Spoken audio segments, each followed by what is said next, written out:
welcome to the Covey Wellness Center podcast. I'm very excited today because I have Rebekah Wright, who is one of our registered psychotherapists here at the center. And we're going to be talking about ADHD, which is something that we're hearing a lot more about. I'm finding particularly for adult diagnoses of ADHD and also in women. I'm curious about that as well, that we're seeing a rise of ADHD in women. So we're going to get jumping right in with Rebekah. But just before we talk about that topic a little bit, Rebekah, can you just tell us a little bit about you and your role at Covey Wellness Center and how long you've been with us approximately and those kinds of things to give people a sense of who you are? For sure. So I've been with the Covey Wellness Center since September of last year. I started my internship there and I finished my internship and then I joined the staff. I'm one of many psychotherapists on staff. I'm an RPQ, so I'm qualifying, and then a bunch of us are taking the exam in the springtime. So we'll be moving to the RP status. And I'm part-time at Covey Wellness Center, and right now that's the plan for foreseeable future. Yeah, so Rebekah does some other amazing work in some agencies in the community with children and youth, and then has her private practice through the center here with us. And yeah, are we a year? Did you already say that? Are we a year? Oh, coming up Yeah, on a year? we're Over a over a year. year. Oh my gosh, how does time fly? Yeah, How is that I know. possible? So that's awesome. So we've had amazing feedback about Rebekah and her work with lots of clients, but she is somebody that is our go-to on staff around ADHD.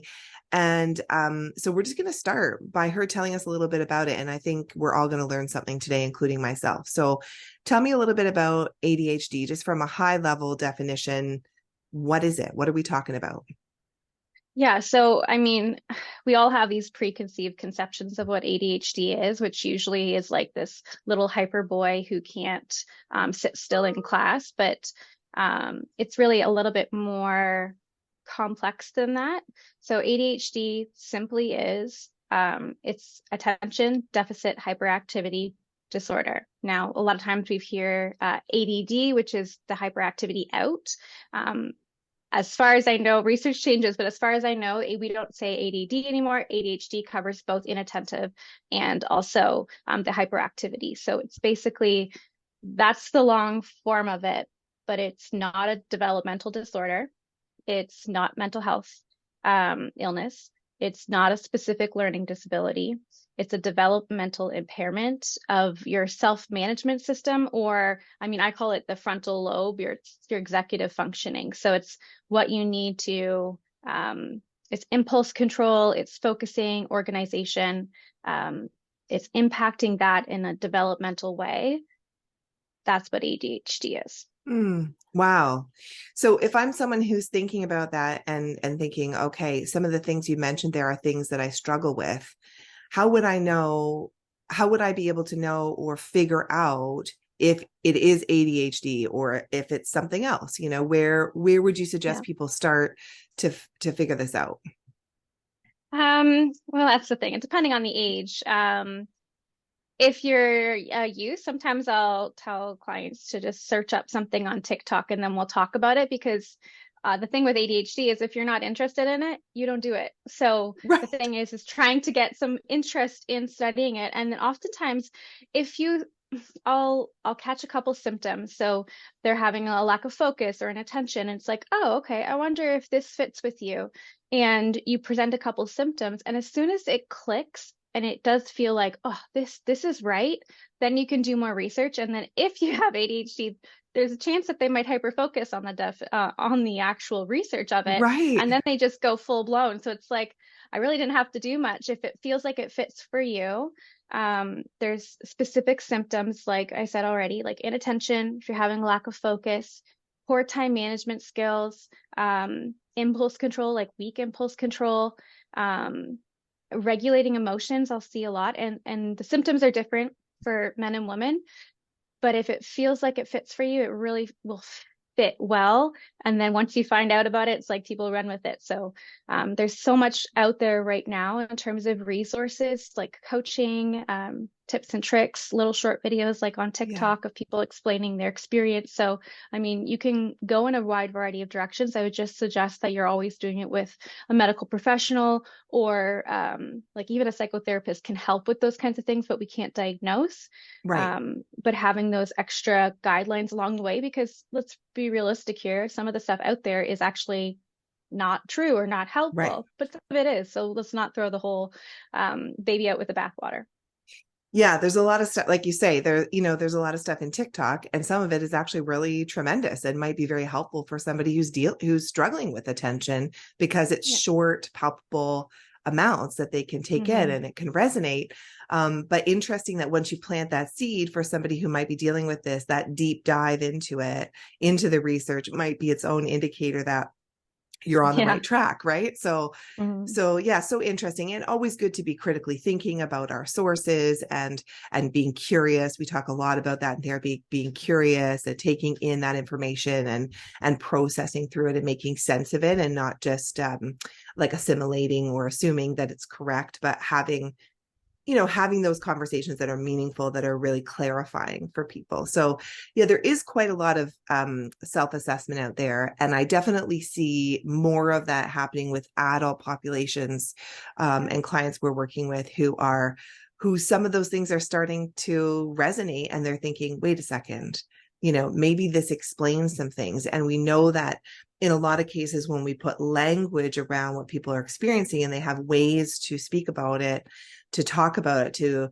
to validate and explain their experience, it feels like a huge weight off their shoulders, because now they have some clarity, now they have some direction. And so that initial sort of self-assessment or self-exploration piece, and then bringing that to your healthcare professionals, what Yeah. doctor, therapist, etc. So tell me why this is something that interests you specifically, and why you specialize in working with people who are dealing with ADHD. What is it about ADHD that captivates you and makes you want to help others who are dealing with that? Okay, so in order to answer that question, I just want to explain the three different types of ADHD. So there's the Mm-hmm. hyperactivity, and then there's the inattentive type. Okay, so this is like the spacey, like in her head, hard to get her attention, that type of child. And then there's the mix. So you got the hyperactive, can't sit still, and then you get the, oh, what's that? Or not really paying attention. Like And then you get the daydreamer combined type? daydreamer type, Yeah. and then you have the combined. So my concept of ADHD was always the hyperactive boy. It was never on my parents' radar. It was never on my radar. I got to my mid 20s and I got diagnosed with ADHD myself. Wow. Yeah. And it was a shock. And it was also like just way out of the blue. Like I had no thoughts of this at all. I mean, I didn't fit that concept of Mm, ADHD. the So stereotype.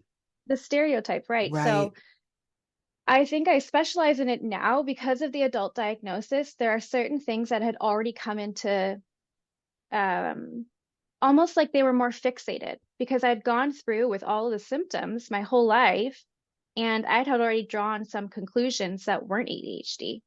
So Right. things like, well, why do I spend money carelessly and then randomly will hoard money and won't spend it on a toothpaste or something like that I need, but then I'll Mm, drop a couple hundred on something that I thought was really interesting in the moment. Like, what's with that?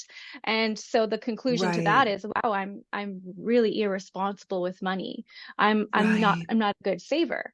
Or, other conclusions like I've been called in a loving way. Like I've got the dumb blonde kind of Mm, going on since I was a kid, and I'm an adult. I'm in my 30s, and I can't shake that. There's still a part of me that really mm, feels like I'm this dumb girl because if people didn't have interesting conversation, I wouldn't listen to them, or right. they to repeat themselves because I was in my mind somewhere else and I'd only gotten back halfway through the conversation. And so people have conclusions Mm. and I draw conclusions to make meaning out of that experience. So there's like this element of misunderstanding that's from the external people watching what's happening and thinking, making sense of that as being something that's unintelligent, which I can guarantee all of you, as we're talking to Rebekah Rebekah is a brilliant woman. That's not indicative of actually her ability by any stretch, but there's this interpretation of what's happening as a lack of intelligence. And it's almost like this self misunderstanding as well, Mm-hmm. that we're making sense of it, but without the proper information. And so there might be shame, or there might be inner criticism, Mm-hmm. or there might be a lot of struggle that's coming up because you think, well, I should just be able to put this schedule in place, or I should Yeah. just be able to have enough self-control not to overspend, or whatever those impulses are. And yet it's a much bigger challenge than that. And we can become really down on ourselves, or really judgmental of others if we don't understand what's happening in the brain chemistry and in what they're dealing with. Is that fair? Yeah, it's 100% true. It was almost like I was relearning myself in my mid 20s, and when I Mm, think about it, I'm like halfway through my education as a therapist, and they don't go easy on you. Like, you have to really know yourself. And so I'm like, oh yeah, you think you know yourself, and then you get hit with a diagnosis, and I'm like re-asking my mom questions about what was I like as a kid, or what right. was this happening, or who else has these types of symptoms, right? Because a lot of times, if you go back generationally, there's no ADHD diagnosis. So you're going to have to start thinking, Mm, because ADHD is genetic. mm, Well, dad had these types of traits, did mom, did brother, sister, whoever. And then you're starting to like relearn. I relearned myself, and then I started to notice all of these things. It happens in therapy all the time. It doesn't have to be with ADHD, but it's like someone brings something up and you're like, oh yeah, this week I just found this and this, and that right, makes so much more sense. So it's like this relearning process that I got excited about, I fixated on. I'm like, oh, let me do all the research on ADHD. right, And then it was like, well, now I've got all this research, like now I got to do something with it. I feel so right, passionate about it. And so that's kind of basically how my personal experience with ADHD and the adult diagnosis kind of meshed with therapy, because that's what I do right now. So it's a right. really fun mixture of like a personal experience that I went through that was really impactful, and then also helping other people, whether that's youth who have symptoms or a full diagnosis, or whether it's adults who are diagnosed with ADHD in their adult life. Right.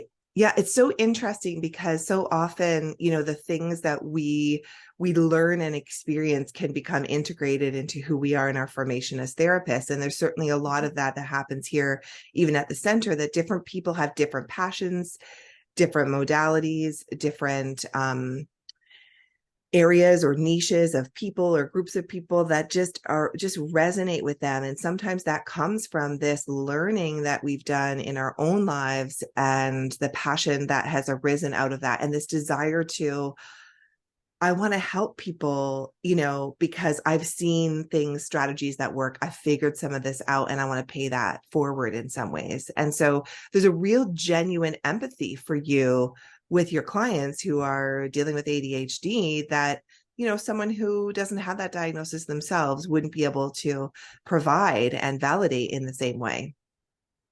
Yeah, I mean, and even it even goes beyond that, Sarah, because it's like sometimes, which was kind of goes into our next question, but sometimes people come in with other presenting issues, and their experience highlights things that they're not aware of either. So like Mm, I've had clients where I'm like, I wonder if maybe if you were interested in, does this sound like it fits with you? And then we kind of go through the ADHD questionnaire, not on their radar, but because I've experienced it, I can also sometimes I'll see it notice in it. my clients. And then we Mm-hmm. talk about it and we bring it up and we see, hey, does this maybe fit? But if you don't necessarily have those personal experiences, like it's one thing to read the symptom list, but it's another to know, oh yeah, I'm late to everything. Oh yeah, and I forget Right. to text back people. Oh yeah, and sometimes my bank account looks like this. So it's like Right. I Right. really know what it's like to be a person. So I know the little things. Oh, like you're scratching. Oh yeah, I do that. Yeah. So you're just, it's Yeah. a real life thing where so I can catch that instead of saying, oh, you don't ever have a client going in, I'm really impulsive. And oh yes, I have a hard Right. time with time management. Like they're not doing that. They're telling you real No. life stories. And that's how it's really cool, because then I can pick that up and pick that out in a way that makes sense to me too.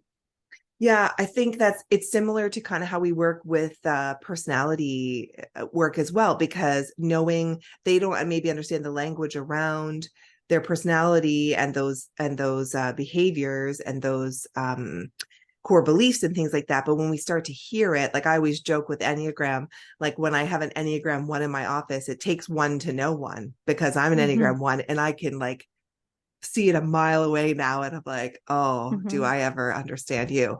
And I know that it's not the same thing in terms of like those structures in terms of ADHD and personality, but in that sense of being able to really resonate with clients and their experience and be able to pull that out as you're listening to them and say, let's be curious about this. Let's ask them some more questions and see if that feels like it brings language to some of their experience that isn't even maybe on their radar, as you say. Yeah. But then opens them up to the possibility of authentically dealing with that, Mm-hmm. yeah, in a way that understands them and how they're made up and how their brain works and how their patterns are, all of that. So Yeah. talk to me about how ADHD affects women differently, because this is a really interesting topic for Mm-hmm. me. I've seen a number of friends of mine, particularly women, not exclusively so, but definitely a lot of women who are getting later adult, like yourself, diagnoses in their 20s, 30s, even 40s in some cases, um, getting on medications and realizing that their whole life can be different and Yeah. they had no idea. So talk to me about that. What's going on there with the difference with the genders and why women are being missed in these early diagnoses, for example? I mean, it's a layered answer, but I mean, women are one not as researched as maybe men are. Okay. So doctors, if you go into a doctor and you're not presenting with the hyperactive, it may not be missed or it might not be caught. Teachers are looking for the hyperactive. Yeah. Parents are looking for the hyperactive. So if you're constantly looking for this particular type and you're falling into an inattentive type, then you're not going to get caught. So that's Right. one area. Another area is, like I said, research is kind of growing, but women and hormones, there's this very interesting it's almost like this science experiment with ADHD and hormones because women are Mm, their hormones are changing. Certain types of hormones affect the symptoms of ADHD as well. So there's research into okay. that and how that is impacting.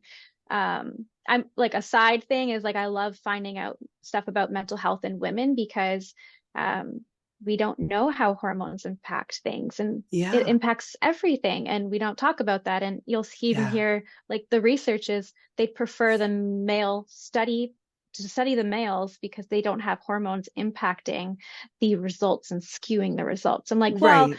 I've skewed all the time. I've got these hormones that are going, Yeah. and this is the life of our clients. So it's really interesting to see how specifically hormones like estrogen or progesterone and how that impacts ADHD. So there's a play there as well. Wow. And then thirdly, I'd also say it's hard to notice the inattentive type. And the reason is that if you get inattentive in women, you're going to get something called masking. Now, we've heard this before, Hmm. but it's very true because a lot of ADHD women they're very intellectual. They have high power jobs, lawyers, doctors, like ER places. They are a go, go, go, Mm, and they're masking it, and no one catches it because they're just so right. good at what they do. And the, I mean, Mm, the, I mean, it's pretty cool how we do that, but at the same yeah. time, we can even mask it from ourselves. So, um, I mean, I look back and I see the symptoms, but I also see how, well, I didn't need to study like everyone else did. I could just, I don't know, do an hour or two the night before with this like massive amount of anxiety because I procrastinate all the time. And Right. then, I'll just wing it. And I'm like, I was saying before the podcast, I'm like, my ADHD came out when I was talking about it, preparing for this ADHD thing. I'm like, oh, I'll just do a couple things and I'll probably just wing it. And then, I'll go from there. And then that's kind of how I do it. I'm just like, well, but there, here, there. And I'm like, I tried to study. And then I was like, well, I think I'll just do what feels natural and normal to me. And we'll go for there. Yeah. Yeah, Hmm. so interesting with some of those pieces because it's actually tremendous that people with ADHD, and I guess women in particular that we're talking about right now, are able to even do the masking, like you say, because it actually shows a tremendous ability to navigate the world, even though there's all these things going on under the surface. right? Yeah. So that the coping, and one of the things I've heard is that it doesn't show up in the same way without the hyperactivity in the school system. And women with ADHD can often be high achieving, strong, um, leadership quality women in the school system. And so people wouldn't even think that they were struggling. And that speaks to what you're sharing. And also, I love the idea of thinking about treatment for anything, ADHD or anything, in under the umbrella of sort of the combination of factors. Like that's something I feel really strongly about here at the center. And you know this, obviously, Rebekah, because you're here, but this holistic approach and recognizing we're not in singular lanes. Like, people like that kind of research. And I think sometimes that's why people really like cognitive behavioral therapy, because it's very particular. It's very input output. It's very perfectly measurable. It's very nice and neat and tidy in like sort of a medical model, right? But when you get into the nuance of all of the complexities of people's lives, including things like considering their hormones, right? Mm-hmm. On top of their personality, on top of their nurtured environment and their trauma experiences, on top of their own self-awareness, and there's so many layers and factors. And if we're singularly minded and putting everything on one factor, we're not seeing the whole picture of things. And I think we're going to miss some things, right? And so I love how the exploration and hopefully research is moving to look at these factors in concert with ADHD and what does that mean for women. There's no question in my mind, working with so many women, that hormones are a tremendous component in mental health. And even in my own health journey, dealing with a lot of hormonal pieces, I Yep. I had no idea, like, for example, how much was tied to thyroid function, or how much was tied to women's cycles in terms of what's happening in the body, what's happening in mood, and how we're working with that and navigating that and validating that as a real thing that's happening, so interesting.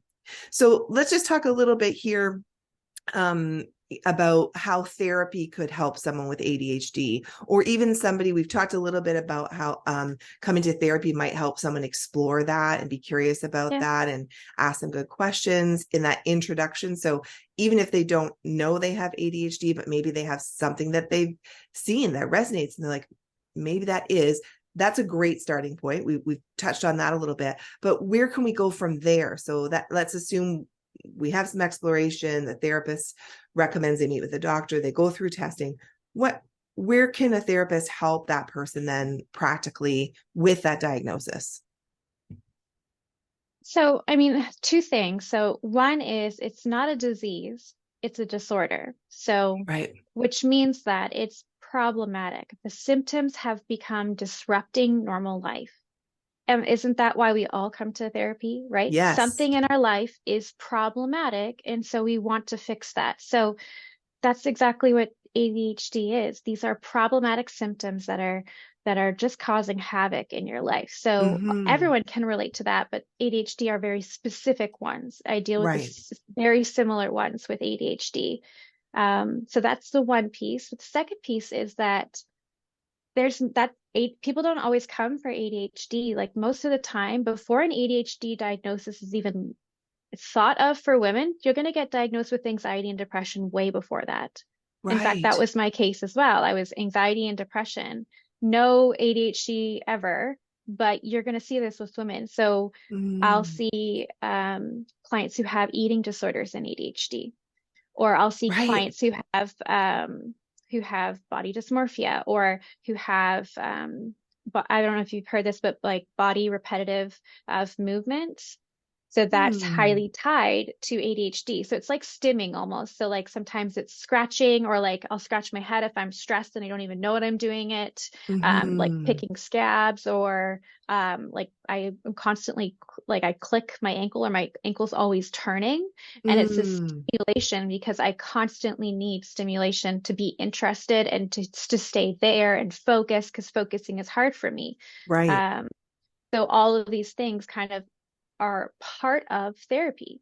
If you have ADHD, yes, that's one thing. But if you have an Mm-hmm. eating disorder, because eating disorders are highly linked to ADHD, I mean, when you Really? think about Yeah. it, you're getting a dopamine hit when you eat like I don't know, bag of junk food and all this sugar. So if you're lacking in dopamine, you're going to go find it. And people find Right. it in a lot of different ways. So that could be risky behavior. What if Right. you have like a risky sexual behavior? Well, if you Hmm. have ADHD, well, I mean, we're doing a very different thing than if we didn't have ADHD because you Right. have an inner bodily desire to get a higher dopamine. So that's going to help to give treatment a specific course. Right. So again, it's anxiety. People come in with anxiety, depression, eating disorders, and that's where we start. It's not even the ADHD. It's just that the ADHD is so linked with that. If we have it there, then therapy is Mm. going to take a specific form because then it's going to be directed at supporting your whole body Right. and mind and life and how it Right. can be alongside some of those other parts and pieces that only ADHD would have. Yeah, and again, it goes back to our philosophy here about, really tailoring the treatment plan to the specifics of the person's need, as opposed to feeling like they come in and we run them through a particular program, like really being thoughtful and integrative in that approach to say, yes, there's anxiety happening here, but if it's comorbid, or I don't know if that's the right term to use with ADHD, but if these two things are Yeah. happening at the same time, then we're going to look at these kinds of strategies because it's not one size fits all. Not and that's true actually of everyone with anxiety too, that not every tool or trick for managing anxiety or working with anxiety is going to work for every person. And so the more self-awareness that client has, the more awareness the clinician has of their particular needs, the more tailored the therapy can be. And would it be fair to say that there are some very specific strategies that people with ADHD might find helpful, that you can incorporate into their lives? Like I think of something like the impulse control or the focus challenges. Like, are there a couple of examples of things that you recommend for, either those couple of symptoms or other ones that are commonly, presenting with ADHD, that people tend to really find helpful for their day-to-day management of that?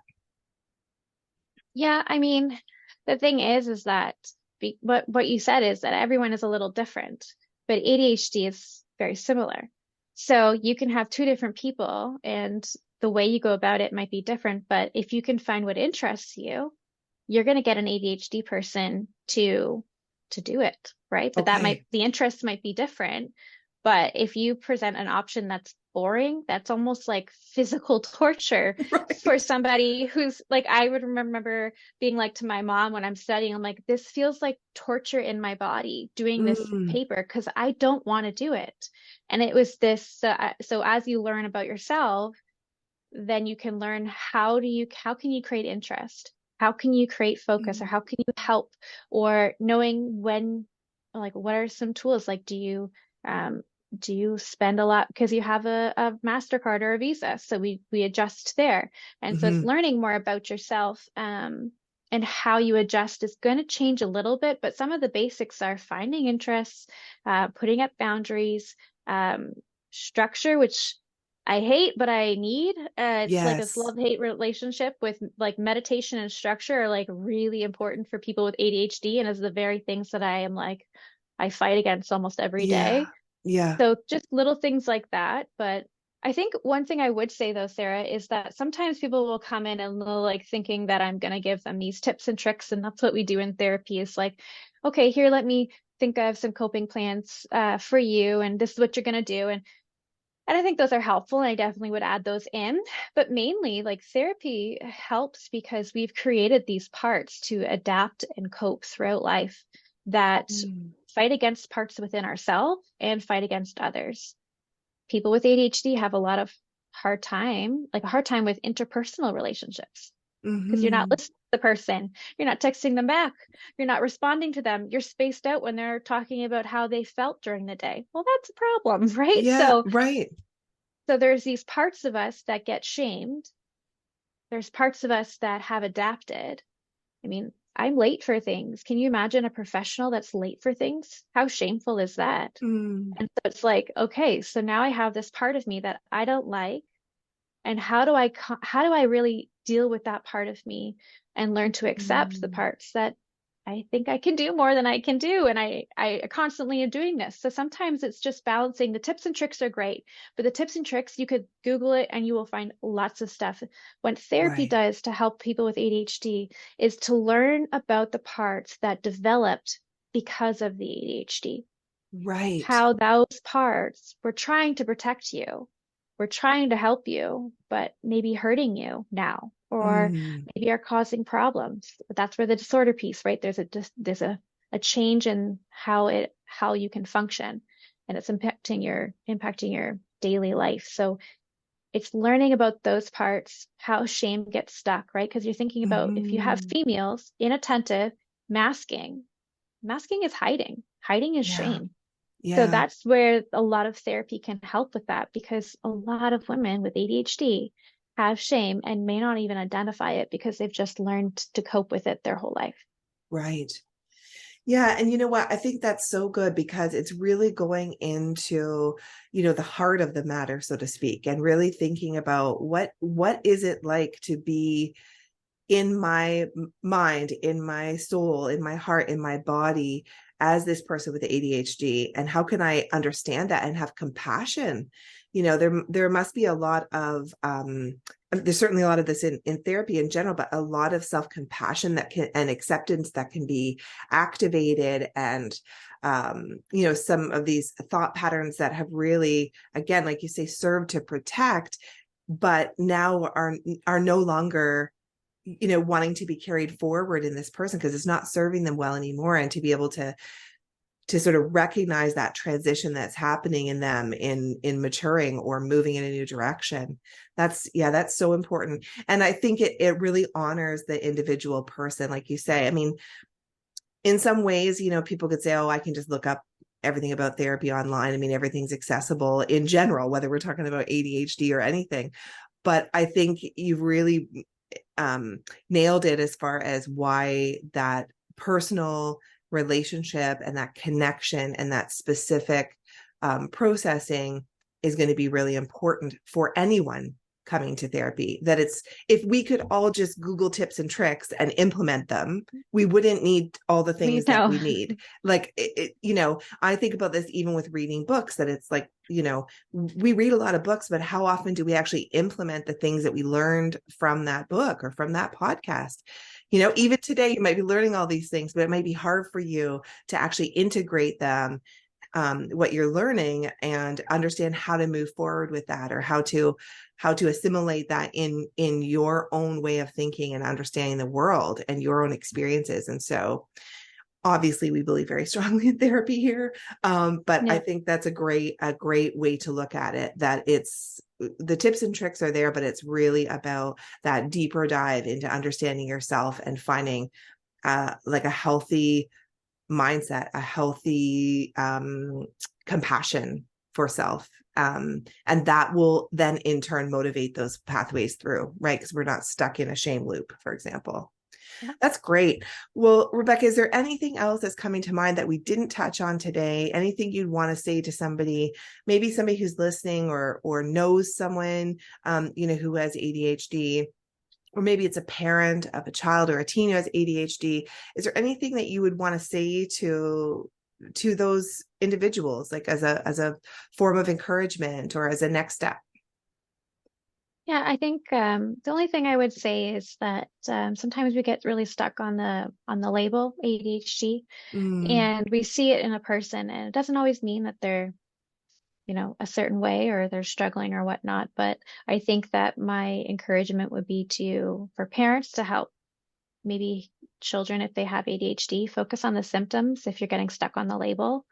And mm, then also too is it is a disorder, one disorder, but it is so varied in how it impacts people. And so just right. giving that compassion, like we talked about self-compassion, but compassion towards other people, because I mean, it's hard. I mean, sometimes we think, we have ADHD, it's impossible to be on time. Well, no, it's not impossible. I can do Mm, those things. It's just really hard.